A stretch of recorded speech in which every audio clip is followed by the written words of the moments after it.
All right, everybody. Welcome to the Friday night, chit chat that we're kind of getting into a habit of having. Tonight, we had a little rough start, so I apologize for the 1 minute late start.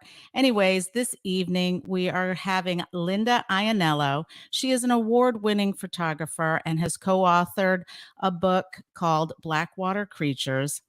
She has her amazing photographs are currently on exhibit over at the Bailey Matthews Seashell Museum in Sanibel, and that'll be going until May 30th. She will also be presenting an artist talk on March 15th over there at 5:30, and the registration is $10.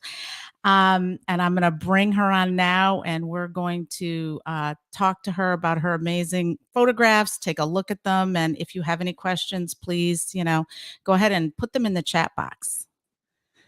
All right. Welcome, Linda. It's so nice to have you. Thank you for joining us. Thank you for having me. Yes. I hope were you able to hear the intro or no when you were in the, okay. Yeah. So did I get everything right? Mm-hmm. Well, I don't know about the award winning, but yeah. So the title of the exhibit do they say exhibition photographs is Blackwater Moments. Is that correct? Mm-hmm. Yeah. And so tell us, I have actually seen it, so I kind of know, but tell our audience why it's called that and the meaning behind that. Okay. Blackwater diving is scuba diving, and it's fairly recent. Well, in the last 8 years or so. But I kind of got tired of diving on the reefs and the muck diving. So when this came along, I jumped right in. But what happens is black means it's done at night, and it's done over open water. There is no reef. We do this on the east coast of Florida off of Palm Beach County, and we go out to where it's about 700 feet deep. Obviously, that's too deep for scuba diving, but we stay in the top 40, 50 feet. And the reason we do this is because at night, there's this mass migration that comes up from the deep every single night, and it's the largest migration on Earth because there's phytoplankton near the surface that is feeding or getting energy from the sun. And this food chain comes up from the deep to take advantage of this, and also to avoid predators that use eyesight to catch things. So they have a little bit of advantage if it's dark. And like I said, this whole food chain comes up, and it's all new things that's different for photographers and scuba divers that until we started doing these dives, we never knew existed even. So it's just been a fascinating change and something different to do with the underwater photography. Now, I am not a diver, so explain to me how at night you're able to see where you're going and the boat is able to see where the heck you guys are, because I'm assuming you're in gear that's not, neon colored. So Right. how does that work? Right. And that's a big critical part of it.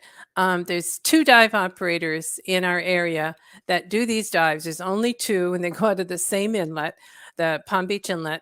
But they deploy a big buoy, a big round white buoy with a 45, 50-foot line.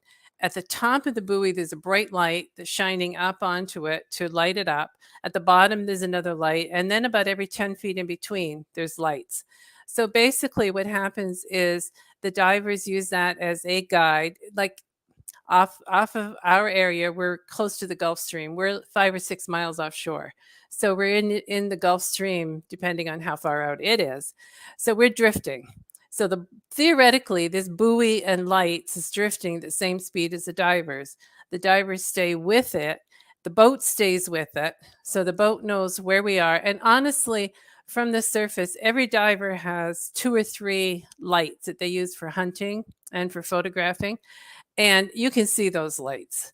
Unless a diver gets way away from that ball, which they never should, the boat just basically follows the ball, and all the divers are nearby. When they're done with their dive, they surface within 10 or 20 feet of that ball and get picked up.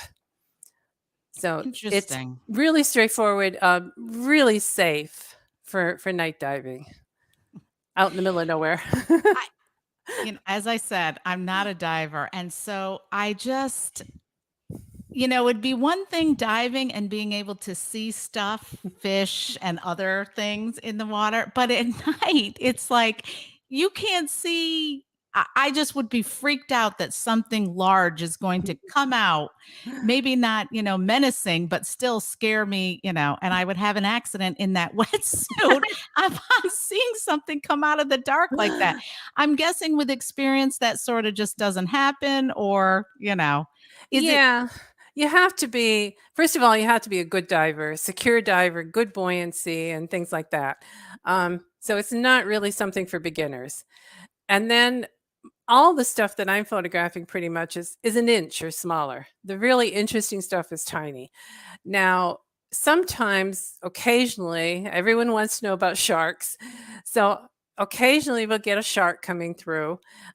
Most of the time, I think the sharks can definitely hear our bubbles, and they know we're there long before we see them, because you can only see as far as your light is shining. So I'm sure that they're out there, but very rarely do they come anywhere near us. And it seems if they do, they're probably trying to hunt squid. Our lights will kind of draw small things, and the bigger squid might come in to feed, and then the sharks might come in to feed on the squid. But probably I've done over 400 of these dives, and I've seen maybe 4 or 5 sharks. So it's very rare. They're not aggressive. Most of the ones we see are silkies, and they are curious more than anything, but they've never shown aggression.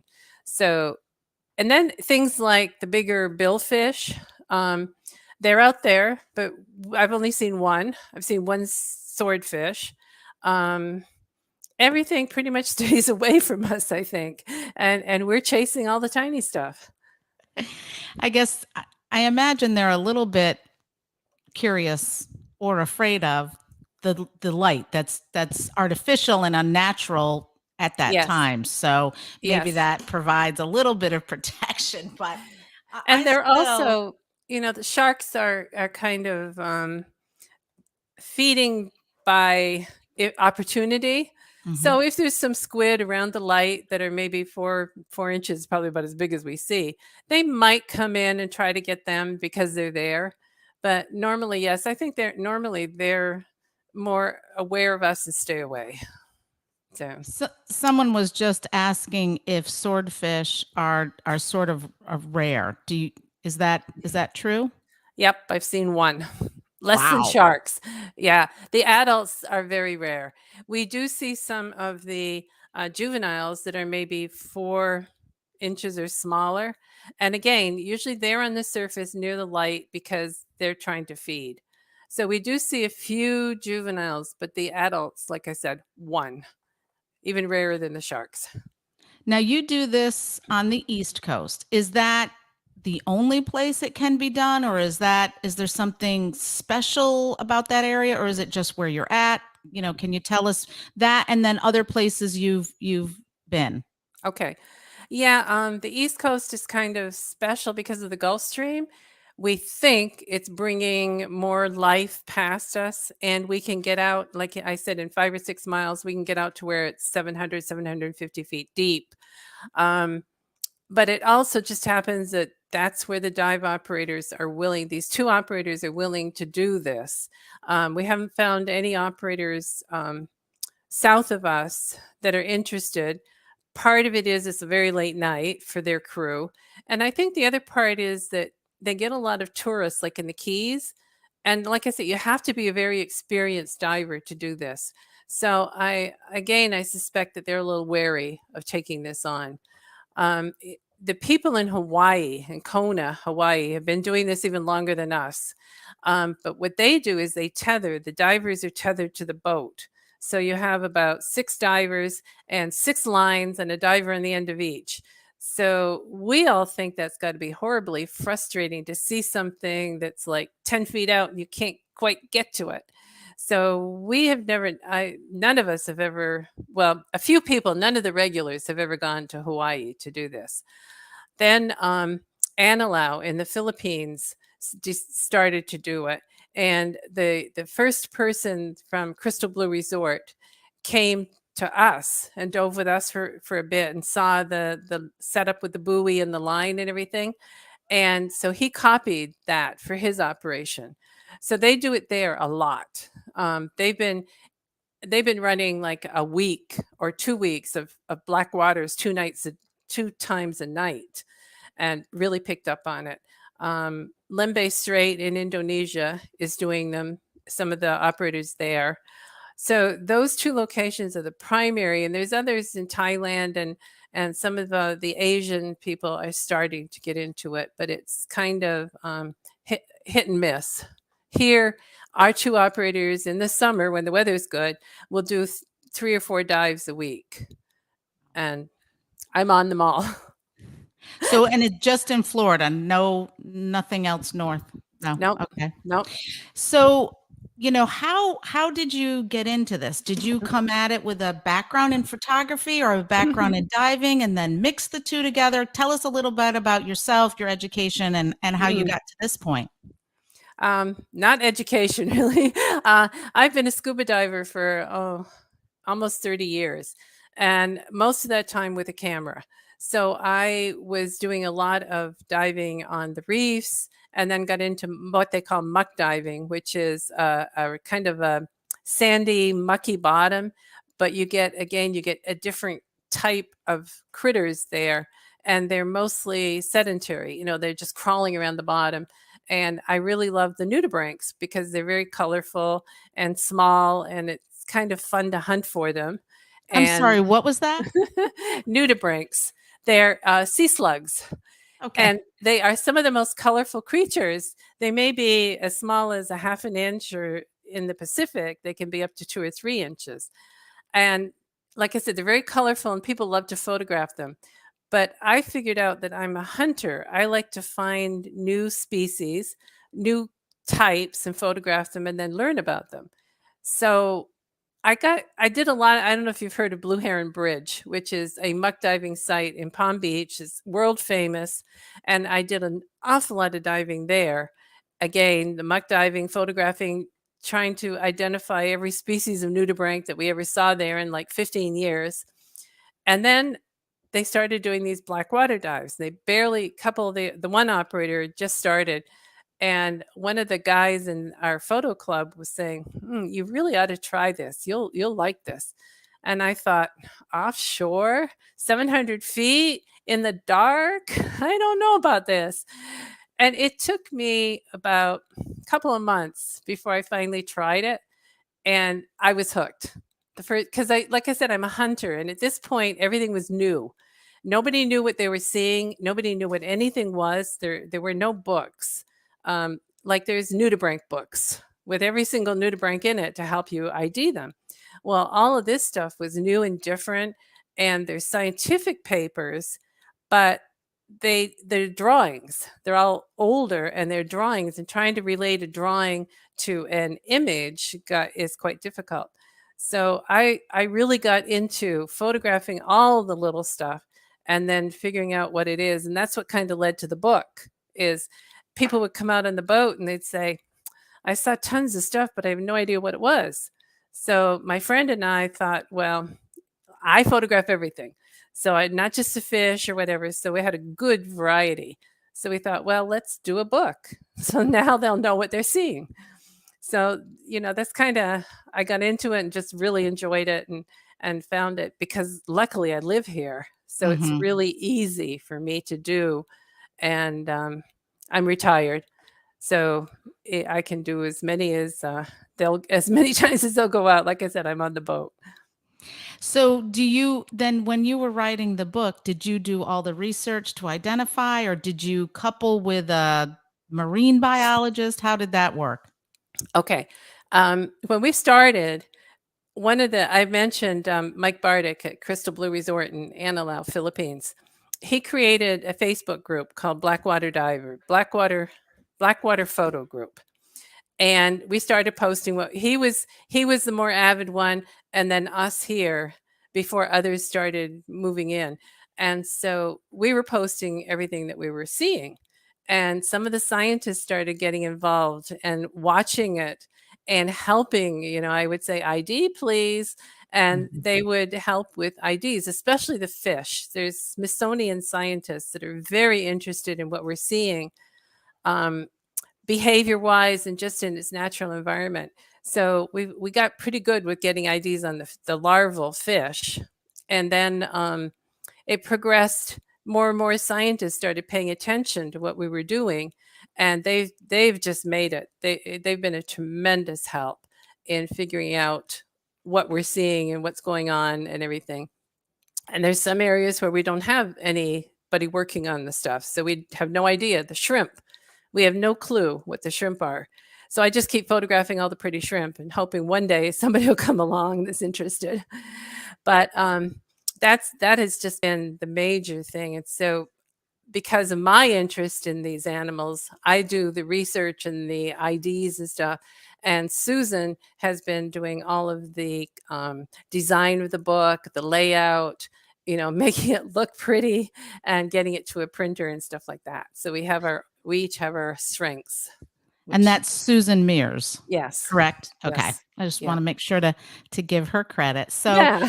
I know, we've kind of been teasing people a little bit. I'm going to pop up some of these pictures, and then if you can tell us what they are, because I mean, if people haven't seen this, and I didn't know you before, I just happened to be at the museum for something else. I was gobsmacked by how beautiful these pictures are. So if you could tell us a little bit about them, and then how do you get that image? So let's see what we have. Can you see that one? Yeah. Okay, this is a squid. I didn't really focus. Most of the things that we're shooting, I said, were like an inch or smaller, and Okay. most of them are larvae. So they are the babies that are coming up from the deep to feed, and then they'll go back down again. And some of these larvae will settle on the reef or in these muck environments, and some of them are deep water. They live their whole lives in the deep water, or will settle at 700 feet on the bottom. So this particular squid is one of the ones that's a deep water squid. And so the baby is coming up to feed, and it will go eventually grow up and live near the bottom. And we would never, as divers, we would never see the adult up in our range. So this is why it's hard to ID some of this stuff, because the larvae look a lot different than the adults. Yes. And Yeah, I can imagine that. so this is a Um, little tiny, called a diamond squid. Transparent, probably the yeah. body is smaller than a pea. Wow. All right. Let's see. What is this? Okay, this is a baby octopus. Oh, Again, he's probably about the size of a pea. This is one of the octopus. This is a fairly common octopus that it will settle on the bottom, even at places like Blue Heron Bridge. This particular one, as an adult, is found frequently at the Blue Heron Bridge. So this octopus, like I said, very, very tiny, but will settle within diving range, and the divers will see the adults. all right. And now it just went right out of my head. My Octopus Friend. Did you see that movie? Oh, yeah. Yeah. Yes. Yeah. Yeah, That really excellent. it Yeah. was. And I mean, it was, for somebody who doesn't know the behavior of octopus or octopi, it was fascinating. It was Yes. fascinating. Yeah, that's an excellent movie. Yeah, and they Extremely well have done. they have one at the museum that you, if you're lucky, you can catch, and I they have a camera there. They have a octocam, so you can pop in and see it, but they're nocturnal, so there you Yeah, go. I've seen their postings, and looking forward to hopefully seeing it when I'm there. Yes. Yeah, Yes. it's amazing. Yeah, All right. octopus are just amazing creatures. Very intelligent. This is another squid, and this too is probably a reef squid. Um, this one was maybe 2 inches big, and it again will end out as an adult around the reef. It's not one of the deep water ones. Now the color that we see, that's just what gets produced with when you're photographing it, is that correct? The That's squid and just octopus have chromatophores, which okay. are color cells, kind of, Mhm. and they can change their colors to to blend with their environment, or when they're in mating, when they're trying to attract a female, they will change to show that they're interested and stuff like that. Mhm. So they can change. They can go from a lot of just whitish gray to this gorgeous color instantly. So these colors are part of the animal. And when we're photographing at night, obviously we have lights that we have to use for hunting, and then we have strobes on our cameras, which will bring out these colors. Hmm. So this is not artificially induced colors. It's the Right. colors of the animal. No filters were used in the production of this Right. photograph. Right. No tricks. What's this interesting character? These are some of my favorites. These guys are called villagers.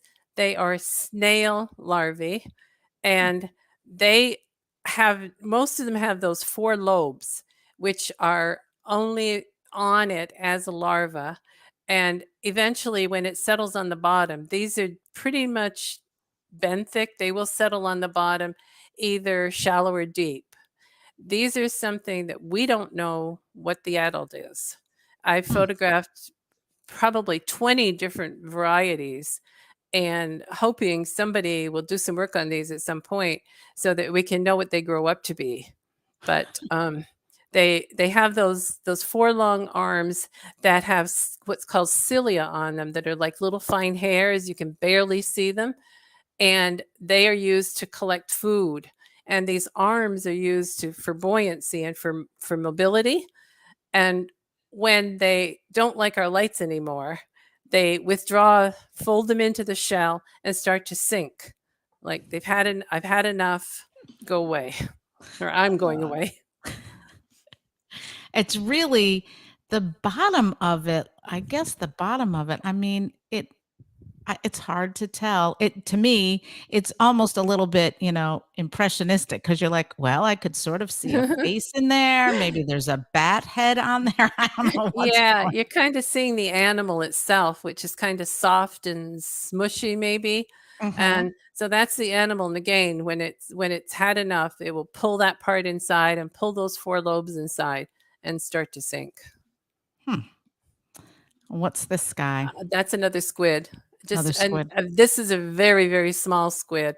Um, Again, it's another one that will probably end out near the reef as an adult, and you can see the different colors and etc. It has this is a really, really pea-sized one, so those tentacles are quite small in the front. He's not fully developed. It's just beautiful. Just amazing color. Mm-hmm. It's Mm-hmm. something that you just would never. I mean, obviously, very few people ever get to see this. So it's really, really fantastic. Let's see. Oh, Okay, this is one of my favorites. it's so cool. I mentioned that I was really into nudibranchs before because they're so colorful and so many different varieties, etc. Well, when I first started doing these dives, there is 2 species of pelagic nudibranchs, which means that they live their whole lives in the water column. And this is one of them. And so I was thrilled to find out, wow, there's a nudibranch in this environment. And this is different than the larvae. This guy, like I said, he's going to grow up. This is probably an adult here, and he's going to live his whole life there. And he's feeding on this little jellyfish. They will feed on the Oh, jellyfish tentacles and work their way up.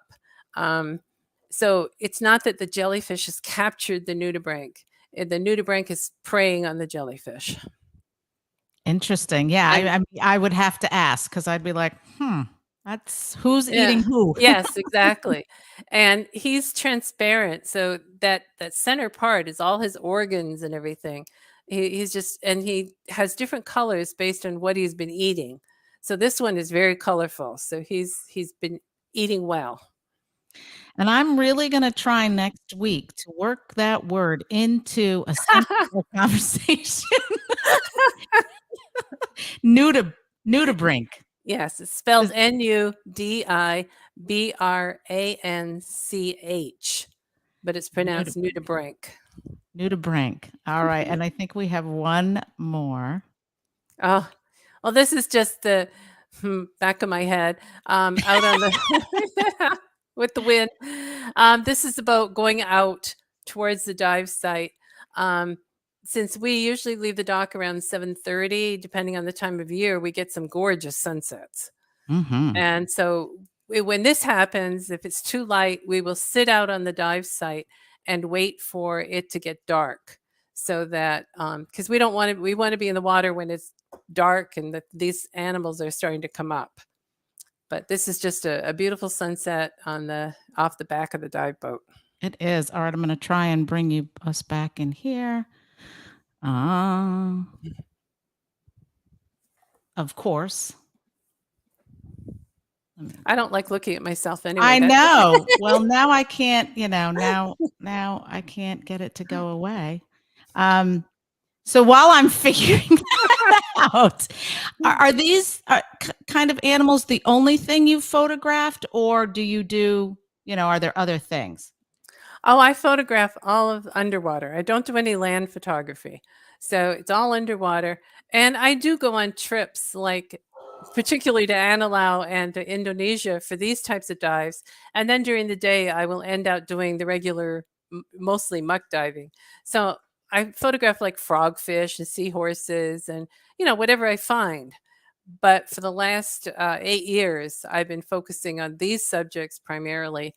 Like I said, to learn about them and to catalog them and to educate.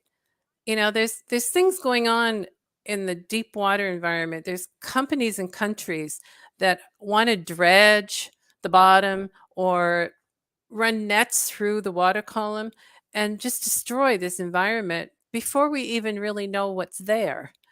And all of these animals have a purpose. They're there for a reason, whether it's part of the food chain or, whatever. And I just hate to see them all vanish. Right. Like, for example, we have carbon. There's a lot of carbon, carbon dioxide in the atmosphere. The ocean absorbs a lot of carbon, and the little tiny things will absorb it. The bigger things eat the smaller ones. And salps and siphonophores, which are like jellyfish, they eat a lot of these little things with the carbon. And when they die, it's interesting, when they die, they're heavy and they sink to the bottom. And they take that amount of carbon with them. So they're taking the carbon from the surface where it's bad, taking it to the bottom of the ocean, and hopefully it's not as bad. And all of this comes into play. There's a reason for these things. So speaking of that a little bit, have you seen, because you've been diving now a long time in the same areas, so have you seen things change with water quality, different things that affect our environment? Have you seen the effects of that at all? I haven't seen the effects of the water quality type thing, but I know, like that little veliger, there's other animals that have shells and that are at the bottom of the food chain, and the acid again, because of the carbon dioxide, the ocean's getting more acidic. Their shells are getting thinner, and if they can't adjust and survive, that piece of the food chain is going to go away. And Mhm. apparently over the last 10 years, like maybe 10 or 15%, their shells are getting that much thinner. What I have seen is, I mentioned Blue Heron Bridge. I dove there 15 years ago, a lot, 2 or 3 times a week again. And I have seen that that is a unique environment that is very special. There's an awful lot of things that you can find there that you don't find on the reef and everything else. And it is just being inundated with divers. There's just it's become too, we're killing it with popularity. And that's another impact, that people, again, they're bottom dwellers and the divers are crawling all over everything, and their fins are stirring everything up and stuff. So I think that has had an impact on that specific area. Now, earlier you were mentioning that this is not diving for, just the beginner person. But I was reading something. Do you take people out on tours, or does that company that you guys go out on, do they take other people out that, want to, that have some experience but want to do the photography? Oh yeah, they both of the dive operators will take people who have never done these dives before, who travel. Some people travel here just to do these dives. They try to make sure that they have done night dives before and that they have good dive skills, some experience. You don't want somebody who's done 10 dives in their life or whatever. So they try to screen them a little bit. And then what they can do is these divers can hire somebody from the operator to be a guide, to stay with them, help them find things, make sure they're doing it safely, at least the first time.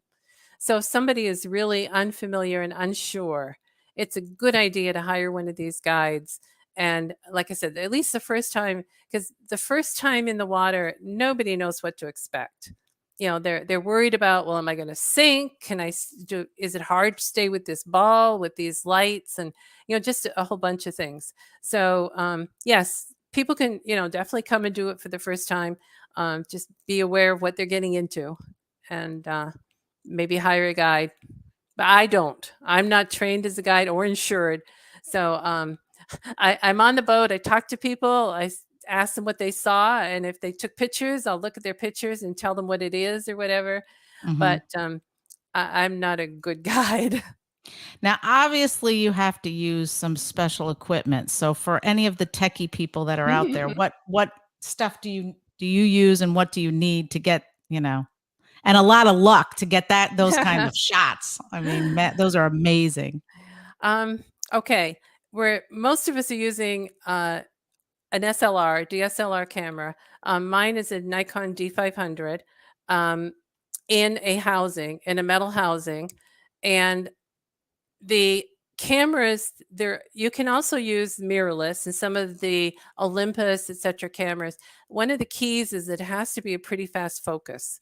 If you have a lot of the smaller cameras have a shutter lag, they call it, that it so these animals don't sit still. It's not like something sitting in the muck on the bottom and it's going to let you shoot 20 shots. These guys don't like the lights, your lights on them. They start spinning, they head for the surface, they head for the bottom. So you need a fast focus that you can shoot quickly. And usually I take 10 or 12 shots and I've lost the subject. It's gone, or it's gotten mixed up in the amphipods or whatever. So one thing is a camera that can shoot pretty fast, focus fast.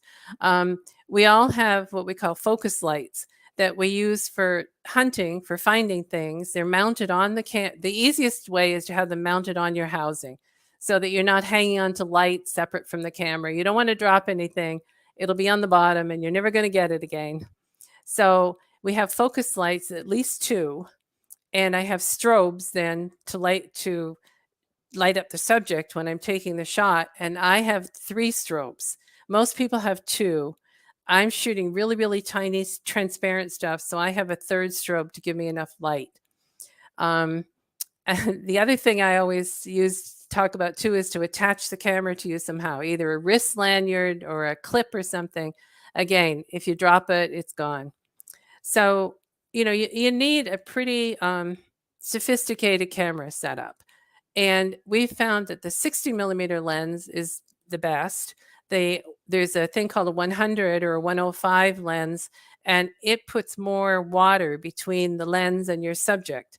There's a fair amount of particulate in the water usually. So if you have more water, more particulate, and the camera tries to focus on the particulate instead of your subject. So it's seeking, which again Hmm. slows it down. And so you have a lot more difficulty getting the shots. So, how close do you have to get those shots, even with the lens that you have? I get as close as the lens will focus, which is about maybe 4 inches. Oh, So wow. so the tiny things, I don't enter contests. I'm interested in the science. So the tiny subjects you have to put in the center of your frame, and then you end up cropping the image. Like most of the ones that you showed were some of the larger stuff, so that's not so bad. But some of the really small stuff I shoot, you just get a good focus and crop, and that doesn't work well in contests. But it will give you if you get a good focus, a good clear subject, and then you crop it down so that you can focus on the subject. So that's Now, another thing. You do a go lot ahead. of cropping. Now, how Go. many how many photographs are over at the museum? Because I remembered some that I saw there, but there's a lot of different ones over there. I think they printed 32 or something like that. So there's that many subjects. Yeah. And in my And presentation, I'm going to address probably show about 100 slides of subjects. and that's on the 15th, next Yes. Tuesday at Yes. 5:30. Yes. Wow. So Yes. people should really, if they're interested, and I mean, I have to pick somebody up at the airport or I would be over there because they're just breathtaking. and, They're just and it breathtaking. Thank you. And I do the same thing that I've been doing here. I talk about the subject. So I'm not just going to stand there and show the pretty pictures. I'm going to explain what the subject is, a little bit about its life cycle or lifestyle or whatever I know, and educate. So that's my thing. Now, how fast, if you're in the Gulf Stream, how fast is that moving? And I ask, the people who are listening will understand because my husband, we've had the turtle people on, and Oh, my yeah. husband always makes this joke about turtles hitting the Gulf Stream and going 90 miles an hour down to the Keys. Now, it's not going that fast, No, correct? no, it varies. It definitely varies depending. The Gulf Stream moves in and out. So depending on how close we are to the Gulf Stream on any given night, it will be faster or slower. And there's eddies and stuff too. But we have gone like we do 90-minute to 2-hour dives. And say in a 90-minute dive, we've gone 1 mile or Oh, we've gone 11 or 12 miles. So it's a big range. And when we're going 11 or 12 miles in 90 minutes, you're moving. But theoretically, that ball is moving too, and you're drifting with the current. The only time you really notice it is if you're stopping to shoot a subject that isn't moving. So now you're stopping and the ball keeps going and you have to play catch up. But normally, you say, oh my God, 10 miles. But normally you really don't even notice it. And again, the other issue we have is if the wind is pushing the ball, because it's a big ball in the surface, if the mhm. wind is pushing it faster than the current, so then you're having to swim to keep up with the ball. But yeah, we can, it varies, but we can go quite a distance. Well, I don't want to let this moment go without mentioning your website, which is Linda I, lowercase I, photography.com. Yes. Yep. Okay. And folks can go there and pick what you have, the photographs you have. They can order prints. Yes. Yes. And they can order the book. Mhm. And I have 4 galleries. I have a bunch of galleries from trips, but the first 4 are from the Blackwater dives. You'll see Blackwater fishes and jellies and miscellaneous and mollusks. And so you can look in there and I don't have the information about the subjects, but I have an ID as much as I know it. And Mhm. so they can Google it and look things up or whatever. But yeah, almost everything I've shot is on there, at least Okay. one of it, so that for ID purposes. Have you So ever done a yes, sea turtle? Have you ever gotten a sea turtle on camera? No. I have. Oh I yeah. have. It's extremely difficult to shoot at the surface on these dives because if it's rough, you're bouncing around, your big camera is bouncing around. But one night it was really calm and I was trying to shoot the flying fish on the surface, which are excellent subjects if you can get up there. And there was this little tiny sea turtle on the surface. It's the only time, but I did get a shot of a little tiny turtle on the surface. He's really cute. Yeah. We'll have to look Yeah. that up. Well, thank you so much for spending this time with us and letting us share your pictures and Oh, you're hearing welcome. all the information. And again, people, March 15th, 5:30 at the Bailey Matthews Seashell The Museum. museum. It's hard to say that, the National Museum out there. And is there anything else that you wanted to get out to folks? No, I guess I hope I educated. I hope people have learned that there's life out there and protect it and learn about it and enjoy it. And I will say that we were glad to have this time because you were supposed to be going out on a dive, but because the weather is kind of iffy and I know it's going to be a challenge tomorrow, there will be no diving, I'm guessing. Yeah. Yeah, this is a tough time of year. It's winter. Yeah. It's a tough time of year. So in the middle of the summer, hopefully we'll get out 5 times a week and I'll be Awesome. exhausted. Well, thank you so much for Thank what you you. do, because it really, it's a window into a world that so few people are ever going to get to see, and see it in the light that you see it in at night. It's just fascinating. So thanks again, and have a good rest of your weekend. And thanks for having me. Thank you very Awesome. much. All Take right. care. Thank you so much. Okay.